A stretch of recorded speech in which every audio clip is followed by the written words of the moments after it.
Nesse fim de semana foi preso em Brasília um bolsonarista acusado de planejar um atentado terrorista. Ele havia posto uma bomba, explosivos, num caminhão-tanque, num caminhão de combustível e pretendia que esse caminhão explodisse perto do aeroporto de Brasília. E aí a intenção dele, segundo o depoimento dele da polícia, era que isso gerasse o caos e levasse a uma intervenção militar, de modo que o governo, de modo que as Forças Armadas tomassem alguma providência para evitar a invasão comunista no Brasil. Basicamente é isso o teor do depoimento dessa pessoa, o George Washington de Oliveira, que é esse empresário bolsonarista, dono de postos de gasolina. E eu quero analisar com vocês um pouquinho hoje isso, porque realmente é assustador e isso leva a outros patamares também o que está acontecendo. Mas antes disso, já curta esse vídeo, deixa aqui embaixo no comentário uma boa tarde, se inscreva no canal, ativando o sininho, isso é muito importante para ajudar aqui no engajamento. Também conheça o Clube do Livro Filosófico, que é um clube do livro no qual todos os meses a gente vai e se reúne 2 vezes para debater obras de filósofos ou de autores de literatura que abordam filosofia. O link está na descrição e também nesses próximos dias está de graça na Amazon um livro sobre Bolsonaro, que é o Minha Especialidade é Matar, no qual inclusive abordo questões sobre terrorismo doméstico, terrorismo de extrema-direita.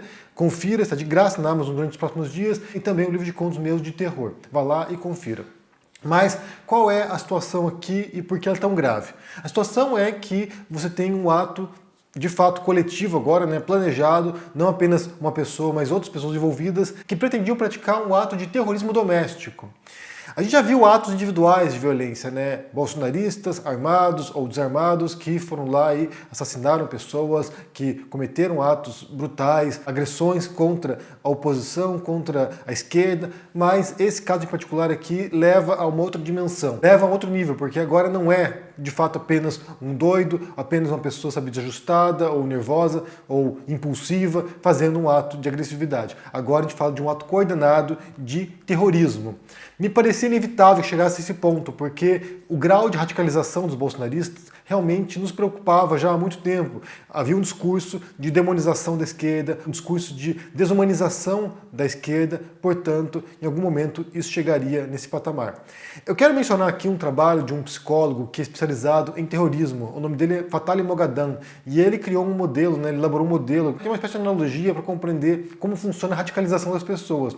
Segundo Moghadam, haveria 5 níveis de radicalização. O nível básico, o nível 0, que é o nível do térreo, é o nível no qual todas as pessoas estão e que pode levar a uma indignação coletiva em relação a injustiças percebidas. Vamos supor que você seja alguém pobre no Brasil, daí você percebe injustiças em relação aos pobres e você, tem a sensação coletiva, não apenas sua, mas coletiva, de que algo tem que ser feito, de que algo tem que mudar. E aí, o primeiro patamar, o primeiro andar dessa hierarquia tem a ver com atos concretos para mudar a situação. E pode ser atos legítimos de manifestação, de protestos, de expressões públicas, de repúdio ao que está acontecendo, mas que pode também levar a pensar em alternativas um pouco mais violentas. E daí cada degrau nessa escadaria da radicalização ao terrorismo vai estreitando as possibilidades dessa pessoa de modo que ela pense que a única saída é a saída violenta. Até que por fim, no último patamar, que é o 5º nível, segundo o Moghadam, segundo esse modelo proposto por ele, o 5º nível seria o nível no qual você já está numa célula terrorista e você já parte para um ato, de fato, um ato de destruição. E aí, nesse último patamar, não há saída mais. Não há saída que não seja violenta. Então, nesse último patamar, o que o Moghadam diz é que o trabalho feito de radicalização tem a ver com suprimir certos mecanismos de inibição da morte, do assassinato de outra pessoa. Porque quase todos nós, seres humanos, temos um mecanismo mental que nos impede de matar outra pessoa. Então, não é natural que a gente queira matar ou tenha a disposição para matar alguém realmente. Para que a gente suprima esse bloqueio, esse inibidor, é preciso de fato um trabalho de desumanização do outro, que é o que se faz em grupos fundamentalistas islâmicos, é o que se fez durante o regime nazista, é o que se fez em outros momentos, inclusive no exército, de modo que uma pessoa pegue um rifle e vá para a guerra e mate outra pessoa. Então, segundo o Moghadam, nesse último nível realmente não há saída mais. É quando a pessoa já está tão radicalizada que ela é capaz, sim, de cometer um ato que possa causar morte de civis. Porque a questão que envolve o terrorismo é isso,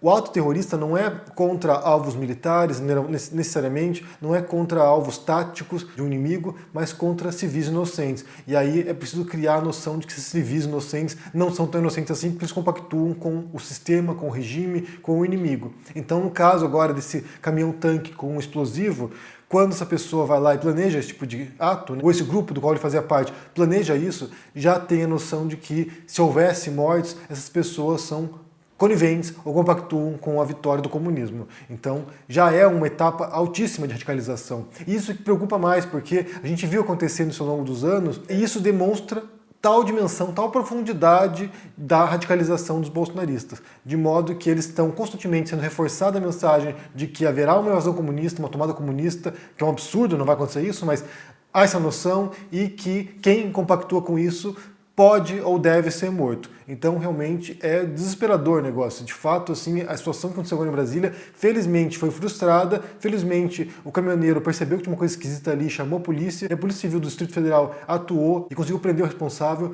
mas é uma situação que dispara alertas, ainda mais pensando que em poucos dias terá a festa na celebração de posse do Lula. Então, realmente, a situação é gravíssima. Eu quero ler para vocês aqui um tweet feito pelo Flávio Dino, futuro ministro da Justiça do governo petista, né? Ele diz o seguinte aqui, olha: os graves acontecimentos de ontem em Brasília comprovam que os tais acampamentos patriotas viraram incubadoras de terroristas. Medidas estão sendo tomadas e serão ampliadas com a velocidade possível. 2. O armamentismo gera outras degenerações. Superá-lo é uma prioridade. 3. Reitero o reconhecimento à Polícia Civil do Distrito Federal, que agiu com eficiência, mas ao mesmo tempo lembro que há autoridades federais constituídas que também devem agir à vista de crimes políticos. 4. As investigações sobre o inaceitável terrorismo prosseguem. 5. O delegado Andrei, futuro diretor-geral da Polícia Federal, tem feito acompanhamento em nome da equipe de transição. E 6. Não há pacto político e nem haverá anistia para terroristas, seus apoiadores e financiadores. Então ele já deixa claro aqui que será investigado isso e que chegarão até o fim dessa história. Inclusive é importante mencionar aqui também um outro fator dessa história que tem a ver com o fato de essa pessoa, né, envolvida com esse ato, aí, com esse planejamento desse ato, ele tinha um arsenal no quarto dele. Ele era alguém que gastou mais de 150 mil reais em armas, em fuzis, em pistolas, em revólveres, em munição. Então alguém que estava muito armado e pretendia usar esse armamento para armar bolsonaristas nos acampamentos no QG, né, de Brasília. Então o plano era muito maior do que simplesmente explodir o caminhão. Também, aparentemente, poderia haver atos armados, aí, atos de violência com esses bolsonaristas de Brasília. Como eu falei, não surpreende que chegue a esse ponto. A gente já imaginava que poderia atingir esse patamar em algum momento. Assim como aconteceu nos Estados Unidos, com o Trump, que eu já falei várias vezes. É importante fazer esse paralelo porque ali foi o balão de ensaio que levaria depois ao Bolsonaro. E o Bolsonaro segue a cartilha trumpista. Então, esses grupos, né, estão muito alinhados com a mensagem armamentista norte-americana, inclusive, né, de usar armas para defender, entre aspas, a liberdade individual das pessoas, o que é uma grande bobagem também, que no final das contas seriam usadas para atos criminosos. A gente tem aqui bolsonaristas que estão envolvidos num planejamento de um atentado terrorista. Isso é muito sério mesmo, e de fato agora cabe, né, tanto ao governo atual, que ainda está no poder, investigar esse caso, como também a transição aí, próximo governo, para tentar suprimir esse tipo de células terroristas. Porque é isso agora. No Brasil agora existem células terroristas bolsonaristas. Isso é muito preocupante. Quero saber o que vocês pensam sobre essa história toda, se vocês acompanharam essa notícia aí desse caso, deixa aqui embaixo no comentário, deixa o joinha, se inscreva aqui no canal, se torne um membro ou um apoiador para dar uma força, e confira o Clube do Livro Filosófico, link na descrição aqui, no qual todos os meses a gente está analisando e debatendo obras filosóficas ou de literatura com teor filosófico, e também baixe de graça nos próximos dias 2 livros meus, um sobre o Bolsonaro e um livro de contos. Confira. Um abração para você e se cuide por aí. Tchau! Fala, turma do canal do Henri Bugalho, esse meu super amigo. Eu tenho um convite para fazer para vocês. No nosso encontro Mapa da Mina de 2022, eu previ que se o dólar caísse e viesse abaixo de 4,80, isso seria uma oportunidade de compra.